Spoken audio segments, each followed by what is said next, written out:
Hi Juma, you are taking us today to Canada. And before we go to Canada, I just want to welcome you to GN Inspire and request you to give us like a 30 seconds introduction of who you are. Thank you, Dr. Ngetich, for having me. It's really amazing what you're doing. My name is Juma Omala. I'm from Kenya. Definitely, currently I live in Alberta and I have a background in public health and public policy. Perfect. Public health and public policy. We will follow. Actually, I'm so curious to know how you found yourself in Canada, and we want to follow your academic and career journey, but towards the end. Can we start with, I'm always curious. I was telling you, I started this podcast to just mostly I want to highlight like inspirational stories, but also highlight opportunities, especially for students and for young professionals. So I would like us to spend our first part of this conversation, just whatever you know, opportunity-wise. We could start with like students. What are opportunities in Canada for students? Share any, resource, website. Yeah, so there's so many opportunities in Canada. What I would urge young people to do is to research a lot. I mean, now we have information at the palm of our hands, right? So we can really leverage that to, understand even where we want to go, what we want to do, our purpose in life. Talk to people who have been there, who have made it. And then I believe that would guide them more. But yeah, in terms of opportunities, there's so many in Canada and across the world. I would just also, before I get into it, I'll say, so when I was a student in Kenya at Kenyatta University, where I was just looking for opportunities. How can I better myself? How can I prepare for tomorrow, right? So where I started was just looking for conferences and workshops that were fully funded, that could expose me to the world beyond Kenya, what I know, right? So at that time, Facebook was a bit new. So all my friends were spending all their time in Facebook, but I was telling them, there's more to do. We can actually look for opportunities. We can explore the world. So I followed that path. And before you know it, I think my first travel was when I was in about third year, but I didn't have a passport. So I missed it because I, was trying to get a passport and ended up paying someone who robbed me.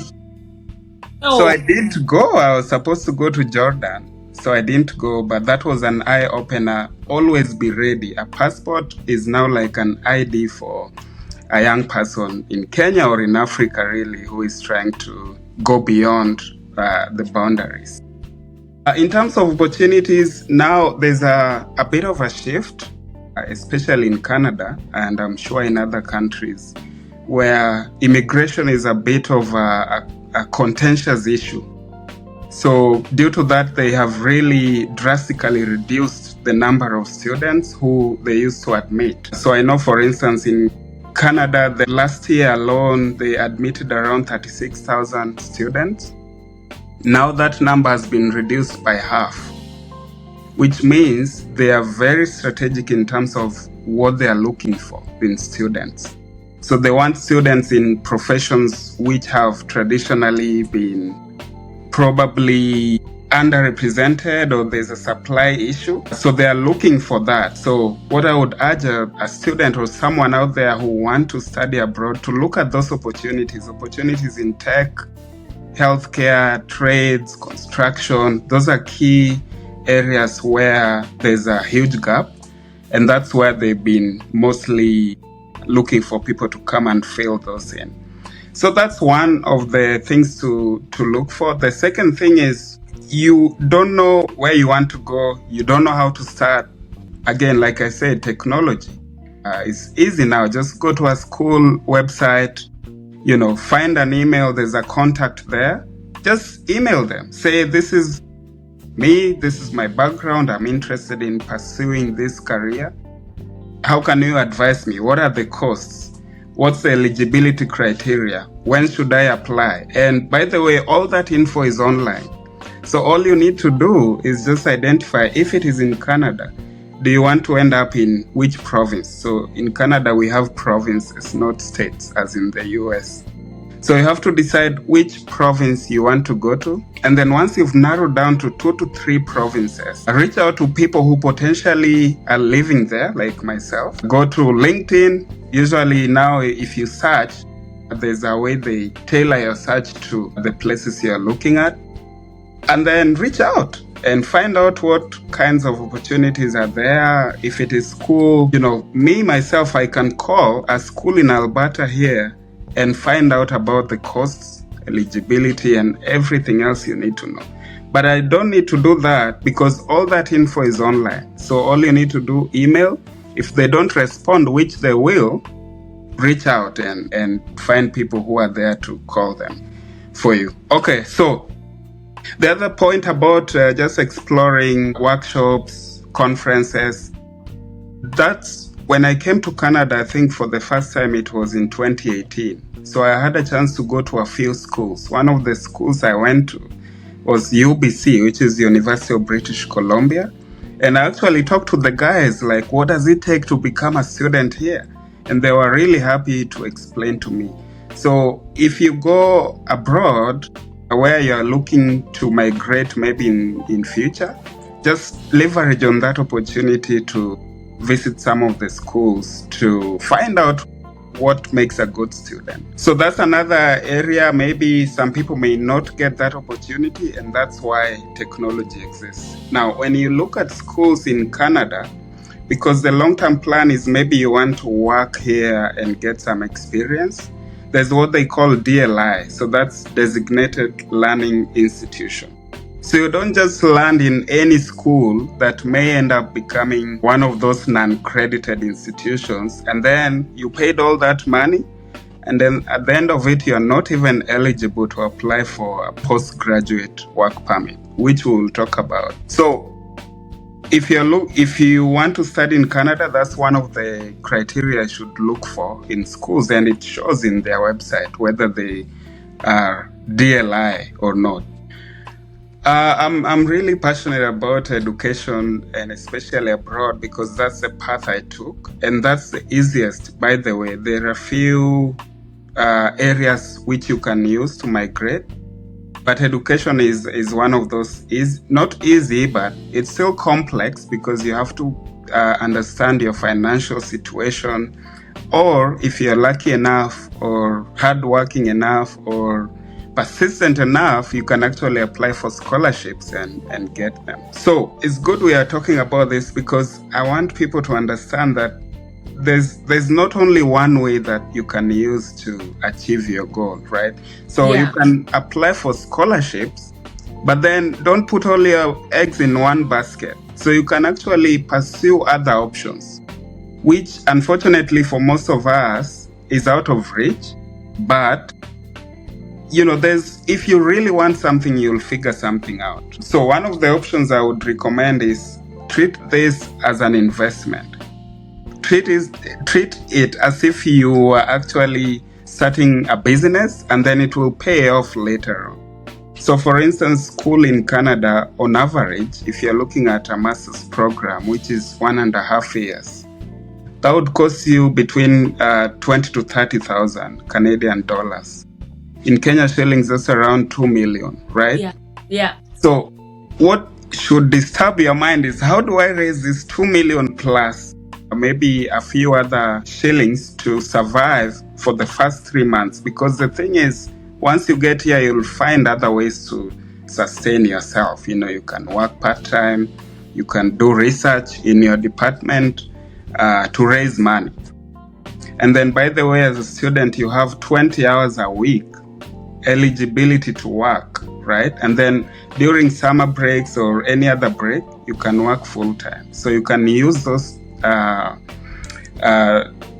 moments or opportunities to work. And let's say you were in a circle somewhere and you took this amount as a loan, you can pay it back while you're still pursuing your dream, right?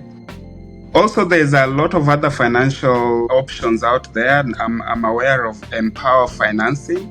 This is an institution that gives money to students who want to study in Canada, US, and I think UK.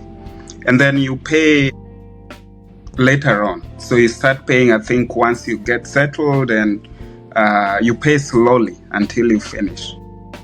If those are not options for you, and when you're tegemeo, then you kind of have to look for scholarships. Now, there are different types of scholarships. There are scholarships offered by foundations. So I know MasterCard Foundation, which was my sponsor in Canada. I know McCall McBain, which is in McGill. McGill is where I went to school. So there's those institutions that offer funding even before you start studying.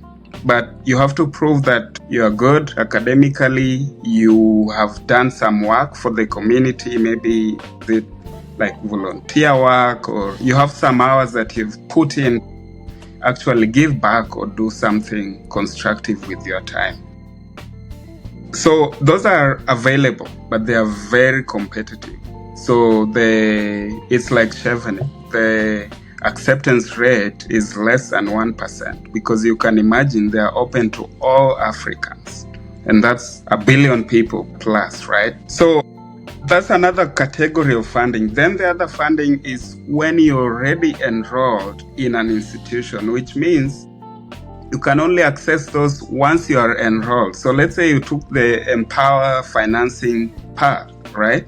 So they give you a loan, but then you get to this institution, you realize they have other scholarships, like the ones for DEI, the ones for Black students or marginalized communities, which you can always apply. But you don't get that insider info until you're in, or if you talk to someone who is there. So I don't want us to think only about scholarships. There are other options out there. If you really want to pursue your dream, treat it like a business. Like, this will pay off, so I have to do whatever it takes now so that I can better my future. So I'll stop there for now, then you can follow up with maybe other questions. Oh my gosh, I don't think I've gotten anyone breaking down like that. Thank you so much. And also, I have to confess that I've been so biased here when it comes to funding your postgrad, because I also got a scholarship, and so I think I've been leaning so much on just get a scholarship thing. But I'm so happy you mentioned about taking. It's actually an investment. Because it I don't know, it kind of opens up lots of opportunities for you. And thank you for suggesting some of these options that people can consider. Like, you can take a loan, whatever loan facility you can get at home, or check this website. So it's called. Let me just confirm. It's Mpower, E-M-P or Mpower. Mpower like M-Pesa, so M-P-O. And then Power like P-A-W-A? No, P-O-W-E-R. Okay, Mpower. Yeah. Is that Kenyan? I think they collaborated with some Kenyan folks, but I think it's based in the US. Wow. Oh my gosh. Yeah, I've now seen it. So letter M and then power. Power and then financing. Yeah. So I'll just ask my audience to just check it up. I'll also just put the link there. Wow. Yeah, so thank you for suggesting that. Before we shift to, I would like us to also to talk about if you know some opportunities for professionals. People like nurses. I see a lot of nurses looking for opportunities in the US.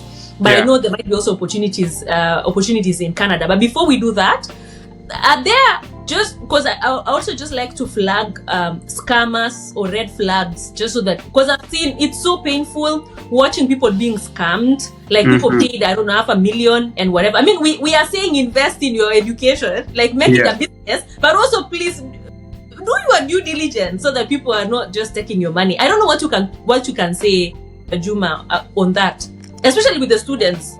Yeah, that's very rampant right now, because I don't know why. Because, like, you can do everything online without paying a single cent. The only money you're supposed to pay, which is non-refundable, is about $100 to apply to the school that you want. That's the only money you're supposed to pay and it goes to the school, right? It doesn't go to someone. So why would I tell you to send me money, then I'll pay on your behalf? It will probably end up in my pockets, right? So I've seen a lot, especially in Kenya right now. It's like a huge business opportunity where people just take advantage of needy students or professionals who want to go abroad but don't know where to start. My take is, don't give anyone your money. If you're applying for a visa, they will prompt you to put your credit card or debit card information at the point of where you're submitting that application. Why do I need to pay someone to do research for me? Which now, by the way, we have ChatGPT, Copilot, which can give you all the info you need, right? So I think these scammers, they just take advantage of the fact that people want to explore opportunities outside, but they have no bridge to help them in that process. Yeah. So right now, like, there's no excuse. Just do your research. No excuse. Everything is online. You can talk to people. So typically, if you want to go to study in Canada, for instance, the only money you're required to pay is about, like I said, $100 to the school. And then during that visa process where you're applying for study permit would cost around $300 at most. So why are you paying $300,000, which is like $3,000 to someone you don't know, you've never met, and you're just chatting online, and apparently they could help you? And then maybe the other cost would be IELTS, the English test, which some schools require. But again, when I was going to the UK, it just took me a simple email to tell the school that, you know what, I studied in English, all my assessments were in English, so technically I don't need IELTS. And so I saved $300 by simply sending an email. Yeah. So those are the huge costs. Other than that, others are scam. Yeah. No, let me just add on, just to say I envy you with the money you saved. Do you know I literally I did IELTS just out of ignorance. Later in the UK, I was just like complaining how this thing is expensive and why should we do it? And my friends were like, didn't you write a waiver letter, like an email? I was like, what? No one told me. And so anyway, so that is why I'm passionate about sharing this knowledge. Like, literally, we should not be making mistakes that other people have made. We should learn from people. Yeah. So ask, like, writing those emails, ask people, go to LinkedIn and then search that university where you are applying. Or if there is an agency, I know some agencies that are legit, and if you don't want to do a lot of this research, like, they help you prepare most of the stuff. But I think unless you don't like your money, but if you love your money, I would say before you make any payment, just go online, search that agency, go to LinkedIn and look for people who've used that agency. Just ask around before you make such a If you're not sure about the agency, don't even go there. So one thing that people say is like, oh, I'll help you apply for the visa, and then I will also talk to the visa officers to give you the visa. Which, like, it doesn't make sense even if I was dumb, right? Like, they don't have any influence over visa officers. And by the way, you can create portal, or you can create your profile and do all the application, whether it's a visitor visa anywhere, or work permit, or student visa, and upload all the documents and submit without the help of a lawyer, a professional, an agency, or whoever. Like, you can do it yourself. All it takes is just do some research, which won't even take you too much time. But I think we like easy things. We like to be helped and for people to do some stuff for us at whatever cost. So that culture, the mind shift needs to shift. 100%. I agree. Let's shift gears, Juma, to, I don't know what you know about the professional and non-professional jobs or opportunities in Canada for teachers, nurses, chefs, I don't know, whoever, just anything along those lines.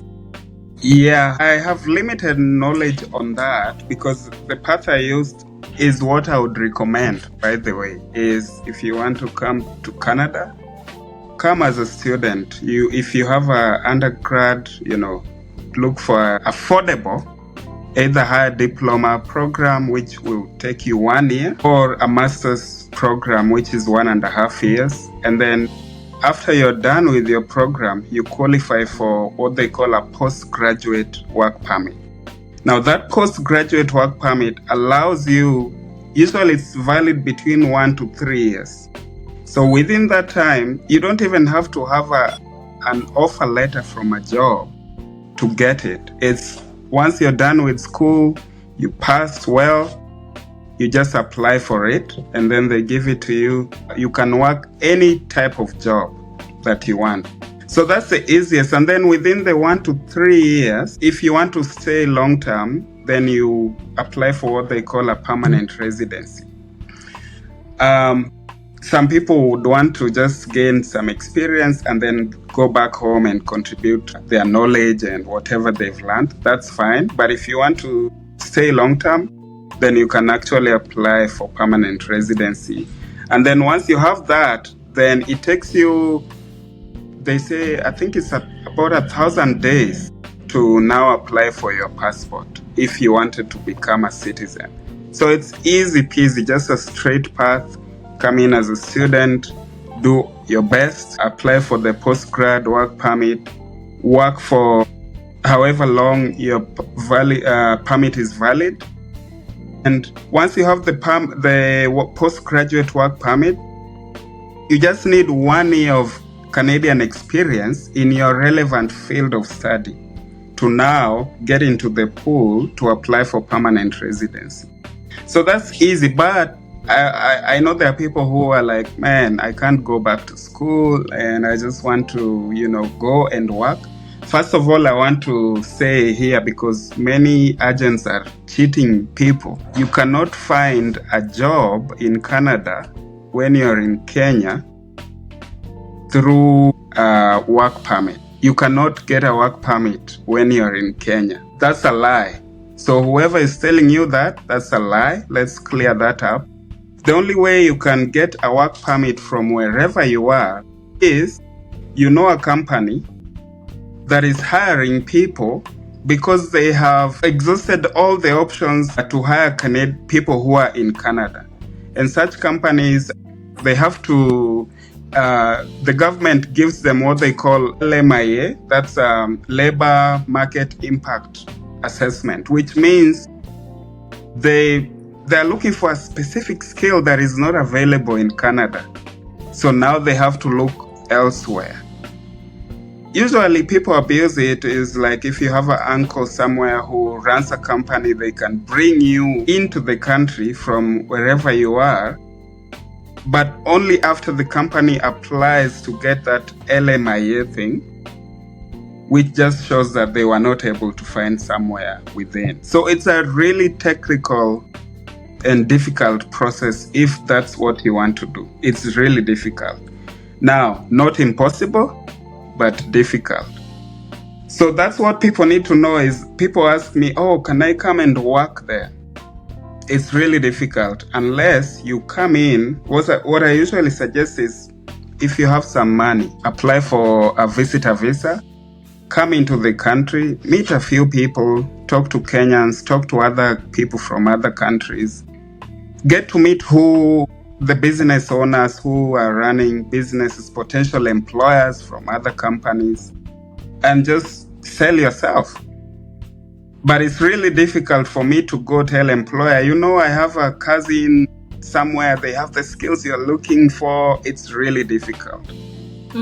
Anyway, not to roll it out, but extremely difficult. So an agent should not lie to anyone that they have some job somewhere. It's really difficult. So anyway, but there are other, recently the government of Alberta launched government of Canada, launched some caregiving program, home support worker pilot, where you can, so that's where you can bring someone from home to be a caregiver, meaning they can, take care of your child, but to do that, you have to have a child, first of all. Secondly, you have to pay that person minimum wage. Whether they are your sister, your brother, cousin, you have to pay them, which means you have to form a company under your name and register that company and be tax compliant. So meaning you have to pay tax and pay salary as if you were a company. Usually when you pay someone, minimum wage is around $16 an hour. Yourself, you're making maybe 40. So you see, that's almost half of your salary. So it's the entry. There's a barrier to entry toward that channel. Again, it's not impossible. People have done it. So you have to kind of agree with the person about how you'll work together. So that's one part that I see people use a lot to bring their relatives. It doesn't restrict you from bringing a relative. It's really open as long as you register that company, work within those modalities. There's another stream for business people. So let's say you have a lot of money, and this is for maybe 1 to 5% of people, because you have to prove that you have a lot of money in your account. So they're looking for people who can open businesses in Alberta specifically and Canada in general, because that will boost their economy, employ people. So if you have some money, I don't know how much it is, they use certain criteria, but that's a stream for you where you can prove that you have a business plan that you want to start, or you want to buy a farm and you want to farm in that land. So those are other areas where you can look at. Now, there's another one called PNP, which means Provincial Nomination Program, Provincial Nominee Program, something like that. And that's each province in Canada has their own streams. So which means they're looking for specific skill sets that, again, like we said before, are lacking or are undersupplied, so that those people can apply to the streams. Then the province can nominate them and give them permanent residency to come and work here. So I know for Alberta, it's mostly healthcare, so nurses, doctors, healthcare, other healthcare, allied healthcare professionals, whoever. Okay, so that's healthcare, and then there's tech. Those who are in tech, especially AI is a hot field now. Those who are in construction or certain like business related skills. So again, each province has their own criteria on what they are looking at or looking for, but you have to identify which one works for you. Now, if you go under each province, usually people don't want to work in rural and remote areas. Especially, I will talk for Alberta because that's where I am. So Alberta, there are areas, Grand Prairie, Lethbridge, they're small towns. But now when you go a bit remote, people don't want to work there. So usually if you're willing to work there, there's a path for that. And so you'll get your permanent residency quickly. For nurses, by the way, I know many nurses who have been just using an agent. It is one of those really good agents who will bring you to the States and then they employ you at, I'm not sure if they're in Canada too, but that's one option you can pursue. And then you will be bound by a contract for a certain number of years, maybe 3 years, where they take a percentage of your salary, because they will look for an employer for you, help you to, process all the documents and then bring you. So now they have to take their pay cut. And then after the contract ends, you're free to go wherever. You have that license from US, so now you can practice anywhere in North America, which is how other people land in Canada as well. But the pathways, I know for doctors it's really hard because you have to do some kind of exam Now, for doctors in South Africa, it's easy for them because South Africa is one of those recognized countries that have credible institutions that once you study there, they can just hand you your license without doing any exam. But if you're coming from outside, you're a physician, you have to take some kind of exam, and then if you pass, then they register you under CPSA, which is College of Physicians and Surgeons of Alberta, and then you can practice. But if you fail, you have to again go through some other process. So if you're following the professional, you have to be a professional in a certain area. So like we said, construction, entrepreneurship, tech, healthcare, those are the main ones that I see a lot. But if you are a non-profession and you want to come, I know people ask me, can I just come and sweep or take care of elderly people or be a nanny? It's really difficult unless you follow the LMIA path that we talked about. Okay. No, thank you for breaking down, and that is super clear. What can you tell us? I think you mentioned something about Canadian permanent residency, and I think many people, at least my audience, I think most of them are aware about the US green card, and I think the US permanent residency is talked a lot. Yeah. But what can you tell us about Canadian permanent residency? I hear you can just go online and you can apply. What can you tell us about that? So Canadian permanent residency, okay. So the first part is what I talked about, where when you go to school, then after you're done with your... so first of all, people come to school, but then they run away to go work to make more money, and then they don't finish school. So one of the conditions to get a postgraduate work permit is you have to complete school and you have to satisfy all the requirements. That's one thing. Because some people, it's been an issue where people come as students, then they wanaingia mitini. Then wanaingia nyasi.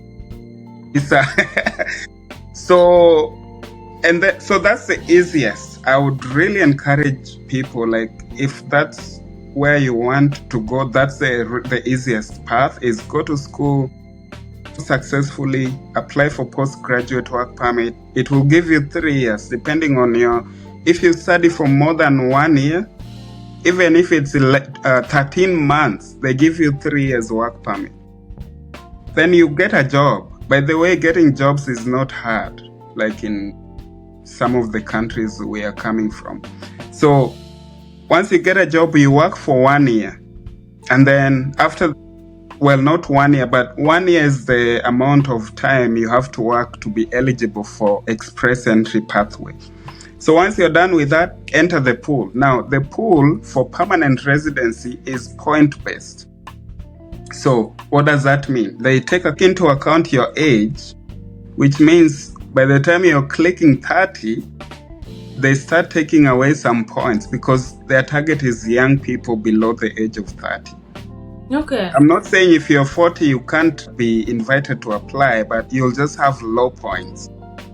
So they take into account age, they take into account your work experience, so you have to have some work experience in the line that they're looking for.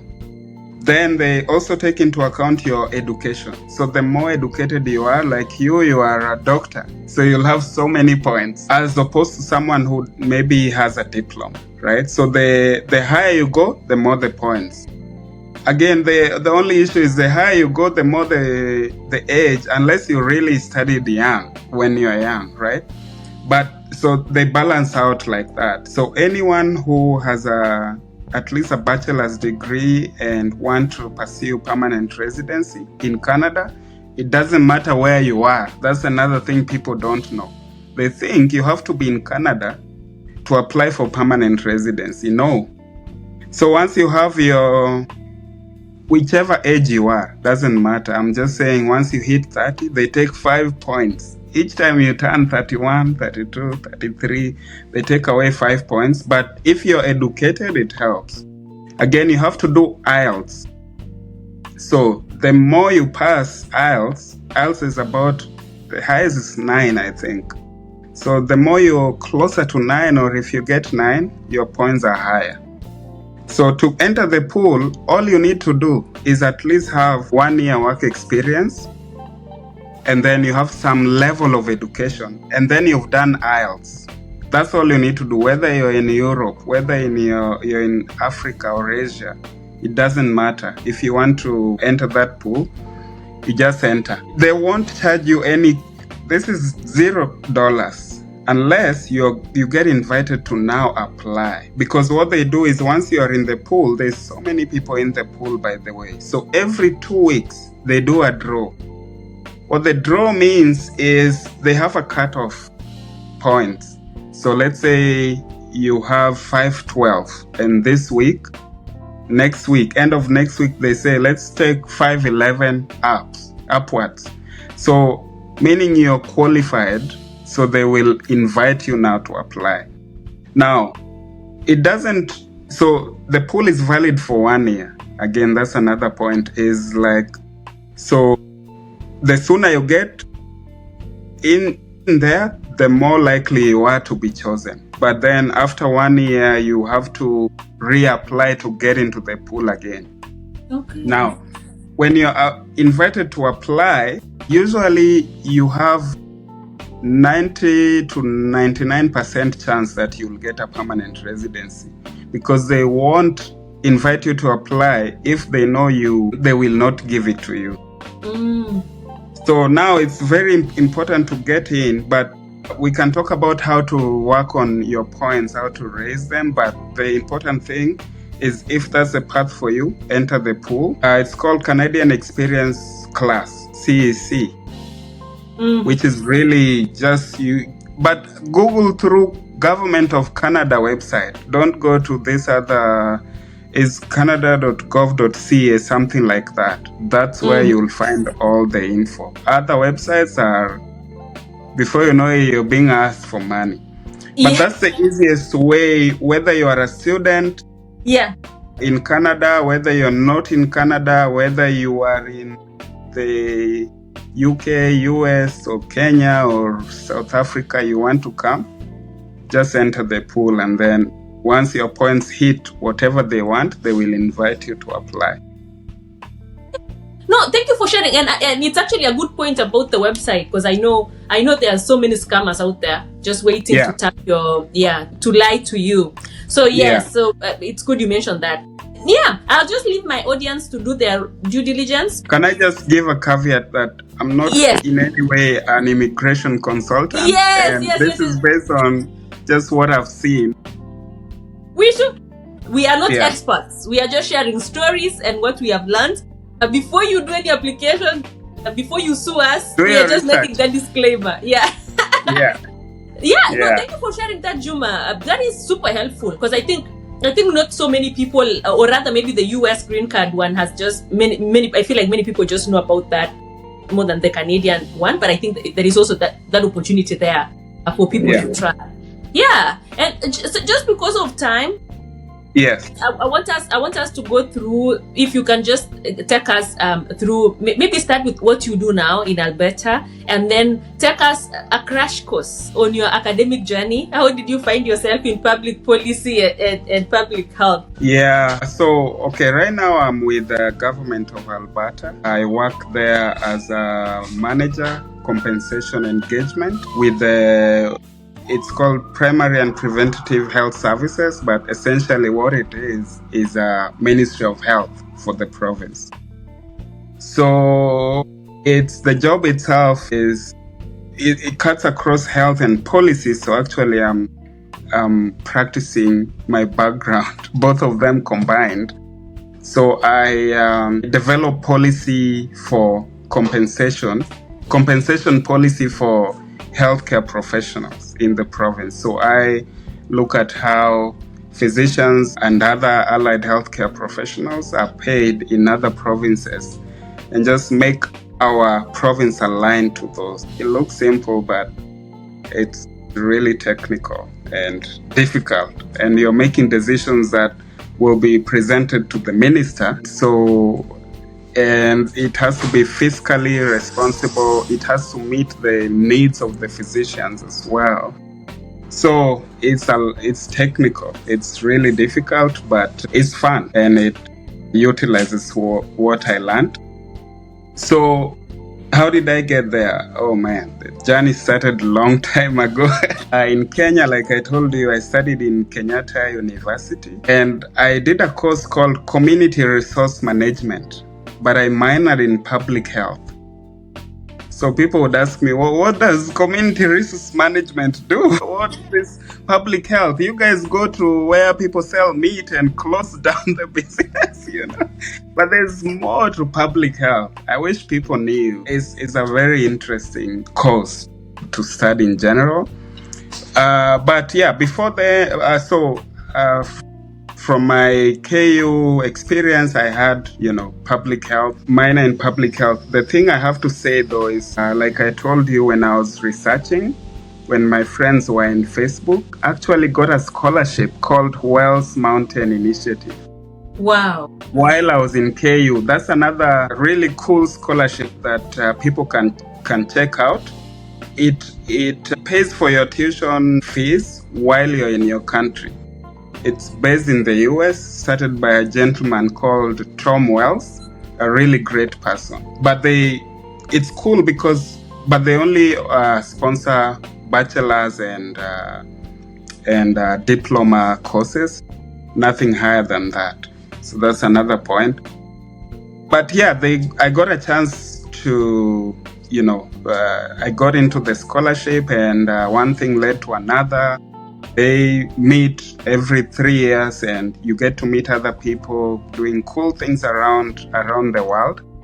So that was that. And then after that, after I finished my school, I got into nonprofit world. I was just, volunteering. Then I ended up working in nonprofit world. Then I found my own nonprofit called Bold Step Initiative, which is still there, up to date. But then during that process, I found out about YALI, got into YALI, met some other cool people, got introduced into an opportunity in the US. I was actually in New Jersey working for a homeless shelter called Covenant House for 1 year. But that was through my networks in YALI and another program called Women Deliver. So you see how just things align. You get to a space, talk to people, meet really cool folks. And then after that, so I did that for 1 year in the US, came back to Kenya, was trying to get into grad school. I made so many applications. So that's another point, is never give up. Because I made so many applications, more than 10, they rejected me, all of them. So anyway, just went on with my business of nonprofits, working with another organization based in Yaya. It's called Haki Jamii. It's a really cool nonprofit as well, working with marginalized people, advocating for the right to health, right to housing. So really cool stuff. Then COVID hit. Then when COVID hit, I think I was ready to now go back to my pursuit of higher learning, higher education, because I had given up. That's one thing I have to say. I was like, okay, maybe it's not my time. I'll just go ahead and just, work and provide for my family. But anyway, after that, I applied during that COVID period, got into Chevening. So that's how I landed in the University of Liverpool. And it was timely because this COVID thing just exposed a lot of other health issues that easily could be deaths that could have been prevented, So just cemented my passion in public health. So I went there, pursued that, made a ton of money working while being a student. And then after that, I came to Canada to pursue policy. And people ask me, why would you have another master's? Well, one is because it was fully funded by MasterCard. And secondly, I realized you can do all you can in public health space, advocating, doing all the work. But then at the end of it boils down to policy. What are the policy makers saying or doing? So if you can't influence policy directly, then you'll hit the wall. So that's how I ended up in Canada, in McGill, doing public policy. Well, I was actually very curious to know, because it's a very nice intersection. It kind of makes sense when you think about it, and I was curious to know how you found yourself there. Thank you. I like the summary and the lessons you've given us along the way for your career. I know we didn't even touch a quarter of it, but thank you for sharing. Just in closing, if you could think back to, I'm guessing, I think you had already given us one about not giving up. But if you were to just summarize top 3 life and career lessons that you've learned so far, that you would pass down to someone younger. Yeah, there are too many, but top 3, like just what I said, never give up.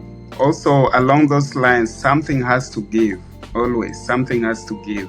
You cannot grow in your comfort zone, So you have to step out of. In Yali, they told us you don't only need to step out of your comfort zone, of your comfort box. You tear the box because you may be tempted to go back into it. So that stuck with me. Yeah. So you have to. All the growth happens in discomfort. So something has to give. For me, it was the sleepless nights. People just congratulate you of what you've achieved, which is nothing near to where I want to be, but they don't realize the work that goes behind the scenes. It's like the 2 a.m. You have an idea, like the idea. If you ever started a non-profit, you'll know what I'm talking about. There's no money to run programs. You really have people in need who want, your support. And so just behind all the stuff people see are things that people don't see, the sacrifices. Something has to give. You can't have your cake and eat it. So, something has to give. Once you realize that, you'll put in the work. People are so lazy these days with the advent of social media. TikTok, just scrolling up to midnight, 1 a.m. or watching Netflix all day long. I mean, it's okay, but just curate some time to read a really stimulating book that challenges your mind, gives you new ideas, do something new. You even don't grow older faster when your mind is constantly challenged, right? So that's one. The second one is, and this is true to me, by the way, is that your background is not your boundary. It doesn't matter where you come from. Right now, you're a doctor and you teach. You didn't achieve that. It took time, it took work. You probably from a really humble background, maybe for some of us, you're the first person to even step into uni, right? Even step into a plane to get outside of your country. So where you're coming from, background, it's upon you to change that. So you have to put in the work to do that. Yeah. And then lastly, what I find where I am now is like people try to compare a lot with other people, like you're doing well and I'm miserable and, So that steals the joy. For me, what I like to do, like I told you, I'm nowhere near where I want to be. I'm happy with where I am, but there's still a ton of work to be done. And so what I like to say is your path is uniquely yours. Because I have age mates who we went to school together and they're very happy. They have a home in the rural. They have a huge farm. They're farming. They're raising families. They're doing so well. So you can't compare yourself with, your path is unique, right? So if you start getting into, Dr. Ngetich, she's now like, she has a PhD and, we went to school, I was beating her in class and it still, you don't enjoy the process, right? So for me, I like to enjoy the process. I aim for progress, not perfection, because again, you can never be perfect, right? So let's enjoy the process. Let's put in the work and just break those generational poverty cycles and traumas and everything. It stops with us and we can. Yeah. stops with us and we can 100%.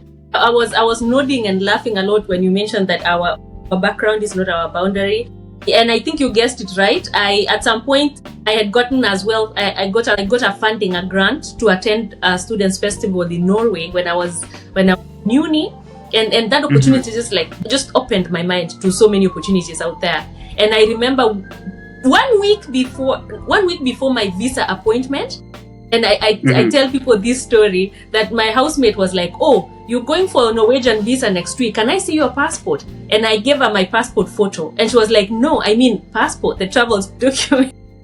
So anyway, I didn't even have a passport, the travel document, and that was 2013.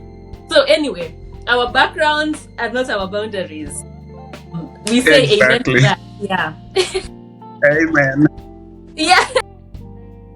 If you were to reflect back, Juma, if you were to go back to Kenyatta first year, is there something you would change, or you would do exactly what you've done? I would change things. There's always room to change. I think I was doing just well enough, not how I would have liked, not how aggressively I would have liked to do things. I think the biggest asset at that time is time. You have all the time. As a student, I wasn't so busy. I do. Especially at Kenyatta University, not in other institutions. But I would, I think I would have, if I had put in more work, I would have gotten to where I am faster. Because the issue now is, well, how do you get to a certain goal as fast as you can?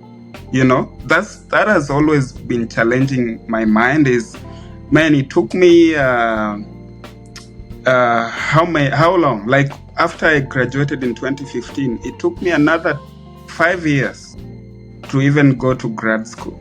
You know, so I would say I would just be all in and try to work against time, because it's true you have time at that time, but you have to utilize it to your advantage. So maybe that's something I would change. I wasn't so aggressive enough. And maybe at that time you're naive and you want to enjoy your youth and all that. But again, we didn't have good mentorship. So everything I did a lot of mistakes, a lot of errors due to, well, it's not that we didn't have, maybe I just didn't seek for mentorship or people who can hold my hand and show me things I didn't know. I was doing everything by myself. Even the scholarships, like, did all the applications, never had it even reviewed, you know. So those are things I would change, because now I know better. Absolutely. And I've actually just been trying to ask people to reflect and tell us what they would change, or just those lessons in hindsight, because I think we learn a lot. And you are right, sometimes it's so difficult to, especially when you don't have mentors, you tend to make a lot of mistakes and maybe waste time and opportunities. Yeah. There's one thing I forgot to mention before we close. Yes.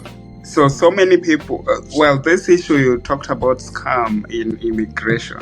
You know what they do now? They tell people that they have people in Canada or wherever who they can connect you with. So then you'll just travel and go there.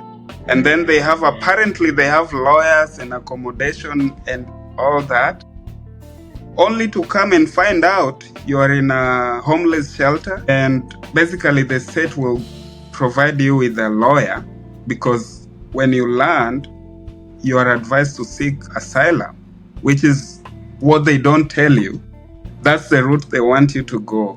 So you'll be paying money for lawyer accommodation, only to find the government already provide those things for free. You see? So they're cheating people, robbing people of their hard-earned money. And then you come here, you live miserably on the street, and it's probably snowing. You know, people have died. There was a Kenyan who died in Toronto because they cheated her. And then she ended up here, homeless, nowhere to go. Died in the street in the middle of winter. So I would just caution people, just don't fall into such. learn from other people's mistakes. If you want to immigrate, just follow a genuine path. It may take long because, again, people want to go now, It takes time. Even when you want to fund yourself, you have to give yourself some grace and look for that money so that you don't end up here on the street and suffering, right? So that's one thing our people need to learn is things take time, and also you have to trust the process. I know people say, well, I trusted the process all my life, never ended in anything. But when it comes to immigration, don't rush things. Don't trust people you don't know with your money or your documents. You never know. You can even be trafficked for organ transplant or organ harvesting. Crazy things happen these days. So our people should be very cautious. Yeah. No, thank you for bringing that up. And yes, to my audience, please, guys, just ask. If you're unsure, ask. Make phone calls, connect with people. If you're unsure, ask people about that agency, about that deal. And like they say, if the deal is too good, then think twice. Think twice. That must be a problem. Okay, Thank you so much, Juma. I really appreciate your time and your insights. We truly appreciate it. Thank you so much. Great. Goodbye. All right. Have a good one. Okay.